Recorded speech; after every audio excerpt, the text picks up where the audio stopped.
Hello chess friends and welcome to Azarov's chess channel and welcome to our basics in chess series. So in this series we're following opening principles, middle game strategies and the end game strategies. Today we're continuing with some middle game strategies again. Today we're continuing with our common attacking themes that can happen in the middle game, and today's subject will be the so-called Capablanca pawn structure.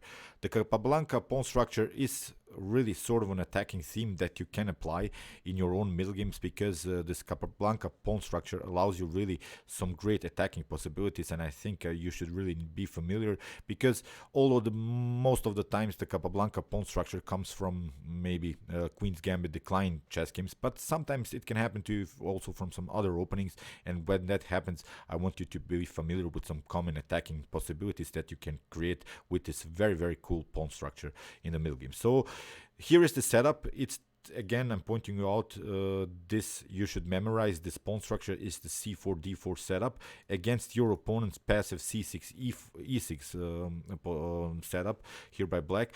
So the most important things to memorize and to realize in your position are disadvantages that this pawn structure from white's perspective has, and it's of course first of all this bishop's activity. The bishop's activity here is a great one, as we can really try some dangerous attacks against your opponent kings, and we can also try maybe in some occasions potential knight on e5 outposts, because when we for instance get this knight on e5, then you see after potential trades of pieces, then black is continuing the game with the bad bishop. Still we are continuing, as I said, with our active bishop pair, aiming here against our opponent's king. So one of the best things of this pawn structure is that we can also create some pawn breakthrough motifs. So it means if our opponent for instance try to prepare some e5 pawn breakthroughs, then we can simply pass through with some d5 possibilities or c5, really cracking the position in the center and create maybe a pass pawn situation, which could be dangerous also in the continuation of the game. The also good thing about this move that we have also a restriction of minor pieces of our opponent. So it means, you see, when we have this very nice pawn structure in the center, then it creates a restriction of these four centralized squares for your opponent's minor pieces. So it means no jumps of the knight are possible on these four squares. Maybe the bishops cannot play. So you see, this is really an important structure that you should memorize, and you'll see now in a couple examples how great players exploited really the weaknesses of blacks here in this position. So as I also mentioned here, the last very important thing is that you can really create this common checkmate patterns. I have explained also this checkmate patterns in my other series, in my chess tactics and chess puzzle series. So you can also check out my checkmate patterns that can usually happen in the chess game. So combined with this video, I think you should watch them and try to really improve our strategical and our tactical skills in the middle game. So how, let's see, first answer this question, how this pawn structure happens. Here it's a game played by Jose Raul Capablanca himself. This pawn structure is named after this former world champion, the legendary Jose Raul Capablanca. d4, d5, knight to f3, knight to f6, e3. After c6 we have c4, sort of a Queen's Gambit decline setup. The Slav defense after e6, knight to c3, knight from b to d7, and now comes this very important move, bishop to d3, which is our preparation to push the pawn on e4 and create again this very firm pawn structure. In the game bishop to d7, Capablanca's opponent was Charles Jaffe. Here in the game, castling played by Capablanca, and now castle. Now comes this move e4. This is now a preparation to build this Capablanca's pawn structure, which is really an attacking theme. You will see how dangerous this pawn structure can be for black. After d takes e4, knight takes e4, knight takes e4, bishop takes e4, still a common theory. And now after knight to f6, Capablanca played the move bishop to c2, which is now our preparation to play really some dangerous attacks. Here on the king side, the bishops are really aiming. We can really include maybe our knight in the attack. We could try rook to e1, rook to e3, rook to h3 attacks, as black has really troubles to push the pawn in the center. Here in the game, h6 was played by Capablanca's opponent, which seems like a natural move, preventing maybe some bishop to g5 pinning ideas, but with this move h6, you're again weakening the pawn structure too much in the game. Here b3 was played, so Capablanca is trying to find another way for the bishop. Bishop to b2 is now really a great possibility. Again, this bishop would aim against our opponent's king, and still we're continuing the game with this very important pawn structure in the center. b6, bishop to b3, bishop to b7, and now you see our preparation, queen to d3. That's the main attacking theme of this Capablanca pawn structure. Now the idea is to play d5, bishop takes f6, and then queen to h7, checkmate. So this is the main attacking possibility of this pawn structure. In the game g6, you see Capablanca's opponent tried to block out the life course, but now a very important move, rook to e1, and you see how these pieces of white are really active. Still, we can always play this possible knight to e5 outpost, because this is also a weakness in black's position. But our main tactical threat basically here is to move rook takes e6, followed with queen takes g6, and it would be a disaster, I think, for black, again with some possibilities to push the pawn on d5 and even open this dark square diagonal. So this is now our main attacking theme. So in the game, knight to h5 was played, bishop to c1. A very cool move basically by Capablanca, forcing the king to come here on g7. After king takes g7, now comes this tactic, rook to e6, knight to f6 was played, but now finally we have now knight outpost possibility. And in the game, c5 was played, which was a little bit too late in the game, because here Capablanca found some really great tactics. Bishop to h6 check, king takes h6, and now knight to f7 with the fork. Rook has to take, and here you have queen to g7, g6, pardon me, and it's checkmate. You see how dangerous this pawn structure is. Let's see now another example. Here we have again a similar position. It's a game played by Petar Trifunovic against George Jantar. Again, white has this Capablanca's pawn structure with this bishops aiming. Again, we have a great attacking theme now going on. You see, we have already also created our battery on this h7. In the game, knight to f6 was played, bishop to d3. Nothing is lost, although black has brought another defender into the game. Here, queen to c7 was played, and now again this maneuver, rook to e1. With our preparation to play knight to e5 outposts, maybe with some ideas to play knight to g4, deflecting the knight maybe somehow, and then attack the h7. This could be also an idea of this very important attack. h6 was played, queen to e2. Now again with the preparation, bishop to b1, queen to c2, again aiming here against this h7 square, trying again maybe somehow to get rid of this annoying defender. The knight on f6 is here the key defender in black's position. In the game, rook to e8 was played. Now see, bishop to b1. This is again this common attack when we have this very nice pawn structure. In the game, knight to d7 was played, and here queen to c2, attacking the king.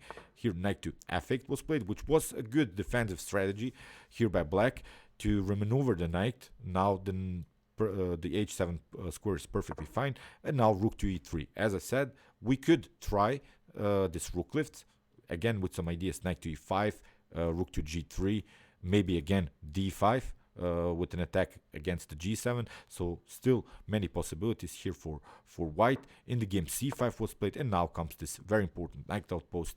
This knight is really annoying, as you cannot mat it with f6 because you have already weakened the pawn structure, and now the knight could jump on g6, again challenging the knight on f8, which is the key defender. So in the game, c takes d4 was played, bishop takes d4, and now rook to d8, attacking the bishop. Bishop to c3, we have bishop to c5, another problem, as we have now the possibility to play rook to g3, and now there are really some tactical possibilities, maybe even knight to f7 with rook takes g7 is the possibility. So that's why here Trifunovic's opponent tried to trade off this annoying bishops off the board. Here rook to e1 was played, bishop to c3, queen to c3, and still nothing is lost. It seems that the position is simplified, but still I like, of course, white's position more.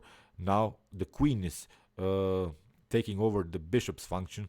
Now we have the possibility again to create some dangerous attacks. That's why f6 had to be played, but now knight to g4 with some knight takes f6 or knight takes h6 possibilities, as this rook is on the same file like the king. Again, some tactical threats here. That's why king to f7, and now queen to e3. Again, trying to include the queen, maybe here with some knight to h6 sacrifices, rook to e7, and now comes this dangerous tactic: knight takes h6, g takes h6, queen takes h6, and black tried to defend here with the move e5, but now very important move to cut off this potential escape of the king, bishop to f5, restricting this very important square for the king, the square e6. In the game, king to e8 was played, and now rook to g8, attacking the knight. You have to defend somehow, but now bishop to g6 solves the tactical problems. Here, black is basically lost.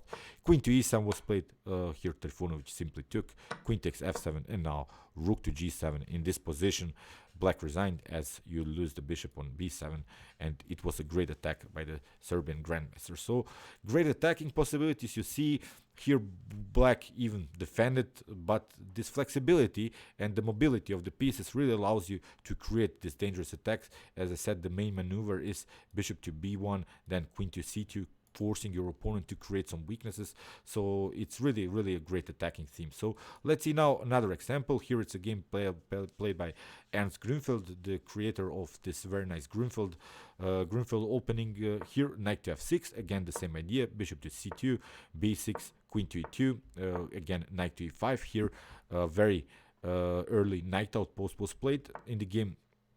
Rook to d8, rook to d1, castling, bishop to f4. Here Grünfeld tried a different way, but still aiming on both sides, also on the queen side, but also on the king side, continuing our attack. This is a different mover, but you see how this flexibility of the pawns allows you to create really great attacking possibilities. Bishop to d6 was played, and now c5. Very cool move by Grünfeld, as you get this b takes c5, d takes c5, and the problem is if you take, then you get some discovered possibilities with knight to g6 and similar ideas, so you would lose the rook. So that's why here Grünfeld's opponent tried to play the move bishop takes e5, but bishop takes e5, and still we're continuing the game with the bishop pair, which is a great thing in this open position with these weaknesses in black's position. This d6 is, for instance, the main weakness in the game. Queen to f5 was played, bishop takes f6, very important move also to weaken the pawn structure further, as this bishop is blocked out by its own pawn. It doesn't participate in the game. G takes f6, and now queen to g4, king to h8, queen to h4, attacking this f6 pawn.